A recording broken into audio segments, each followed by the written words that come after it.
pengaturannya juga, jadi nanti bisa dimunculkan garis-garis itu secara otomatis.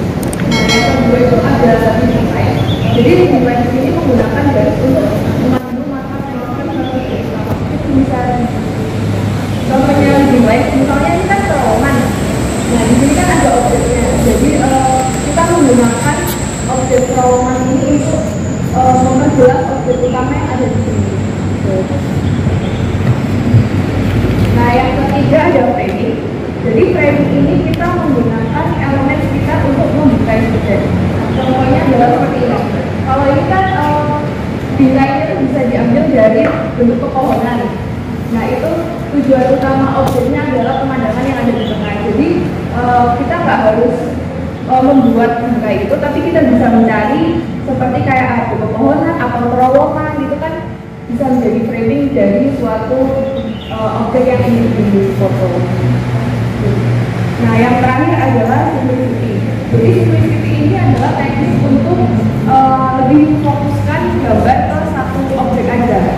Nah, contohnya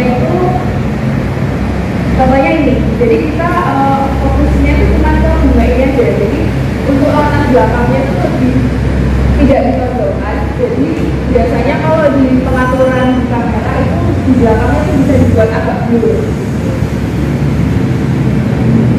Nah, lalu yang kedua adalah tentang pencahayaan. Jadi pencahayaan di sini bisa dibagi dua, yaitu alami atau buatan. Kalau alami sendiri kita mendapatkan cahaya alam itu dari sinar matahari.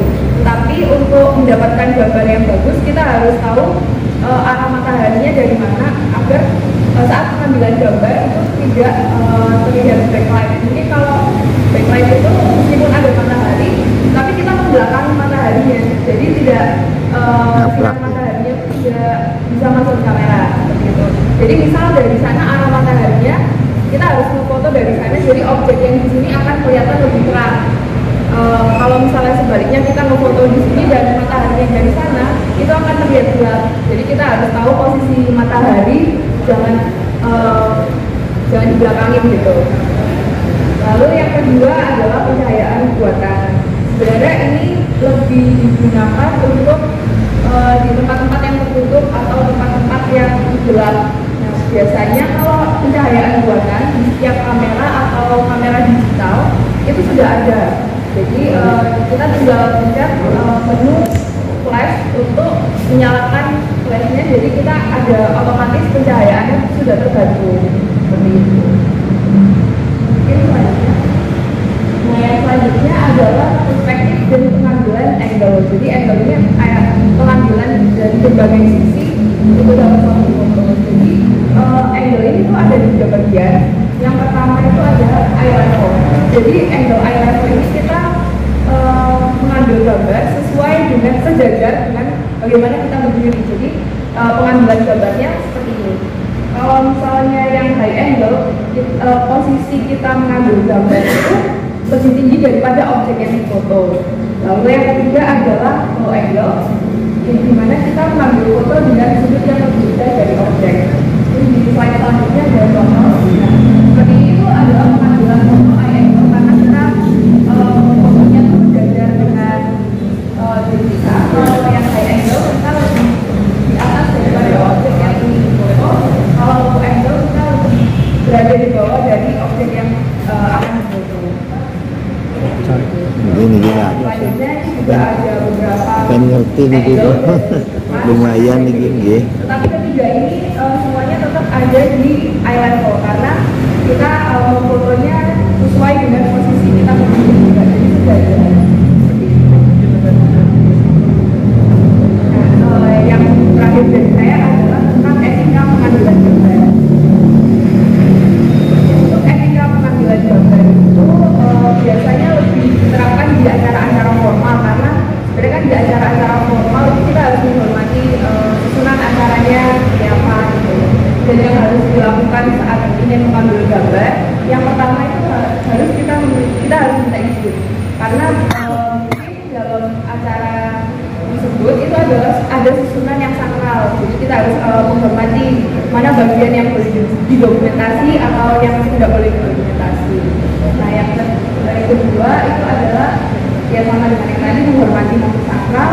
Yang ketiga, tidak mengganggu pandangan orang lain. Jadi saat kita mengambil gambar, kita tuh tidak boleh mengganggu pandangan orang lain. Misalnya kita benar-benar di depan orang yang sedang berbicara atau di depan para penonton, jadi itu kan akan mengganggu pengerjaannya. Seperti itu. Dan yang selanjutnya yang tidak boleh dilakukan itu kalau misalnya kita tidak memungkinkan untuk meminta izin kalau misalnya ada acara, jadi kita mengambil gambar itu harus di luar sisi dimana audiens itu dulu. Jadi mungkin di bagian kanan, kiri, dan di tengah belakang. Itu yang hanya memungkinkan, atau mungkin dari samping sana atau samping sana, karena kan kita tidak masuk ke dalam peta acaranya di sini, seperti itu. Lalu yang kedua, kalau ada acara tertentu seperti agenda untuk berdoa, lebih baik tidak perlu didokumentasikan, karena kan memang doa itu kita harus menghayati juga. Jadi untuk momen doa itu lebih baik untuk di skip saja. Juga seperti yang saya sudah jelaskan tadi, pengambilan gambar itu hanya disarankan dari sisi kanan, kiri, atau tengah saja supaya tidak mengganggu jalannya. Yang selanjutnya akan dijelaskan oleh teman saya. Capcut. Pakai capcut ya. Kemudian di sini ada aplikasi untuk edit foto dan video. Untuk edit foto bisa menggunakan app, dan untuk edit video bisa menggunakan foto. Nah di sini Pixar ya. ada untuk cara Hanya Pixar gitu. Pixar, yes. jadi memfokuskan gambar. Jadi kita bisa coba terus di situ, kemudian kita pilih foto yang ingin di edit. Kemudian di sini kita pilih opsi effect, kemudian pilih bagian blur. Nah di sini kita setelah di blur, kemudian akan seperti ini. Kemudian kita bisa menyesuaikan tampilan videonya seperti ini. Kemudian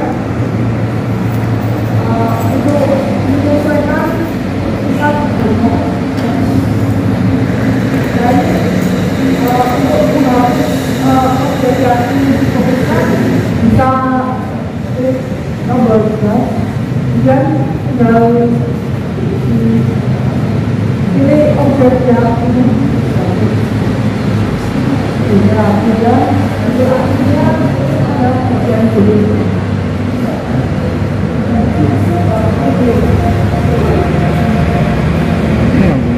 Jadi untuk edit capture kita bisa menggunakan kamera kaca dan ini juga.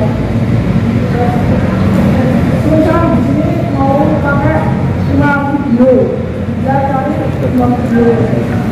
Langsung praktekin. Video bisa Ya pakai apa?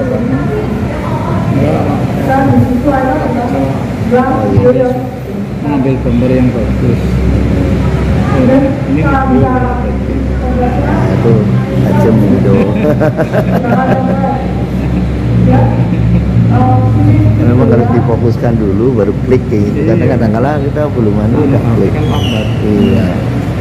Loading dulu sih. Contohnya ini kan ini lagi kamera, ini lagi video. Kita kan mencari itu Ya. posisi dia makin harus ke sini. Nanti tunggu ketika kita klik misalnya sambil foto kan bisa. Ini yang ini kan kita langsung Video, dapat fotonya. Dua-duanya dapat. Iya dua-duanya dapat. Nanti pas menghadap sini kita klik. Klik lah iya. Lambat.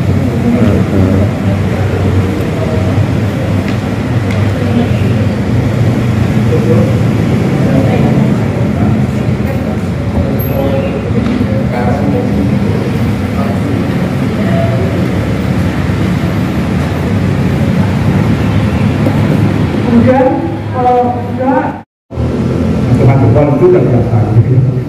Itu hanya untuk apa namanya dokumentasi. Oke, kita aja selamat melaksanakan praktek besok. Setelah nanti gambarnya kira-kira apa, nanti silakan dikirimkan ke panitia. Berarti kan ada perwakilan dari pribadi apa ya? Perorangan nanti kemana nih? perorangan aja. Jadi Perorangan siapapun aja. nanti yang berminat nanti untuk mengirimkan momen-momen spesial itu kemarin pada saat besok ada lomba, nanti dikirimkan ke panitia. Nanti Pak Pemda selaku ketua panitia bisa apa siapa nanti dikirim. Nanti kita seleksi yang paling bagus. Dan nanti saya minta juga teman-teman dari akan ini yang menarik ini yang paling bagus Pak. Jadi gambar terbaik tahun ini seperti itu. Nanti kita akan kirimkan ke radar media massa, ya. Siapa tahu dapat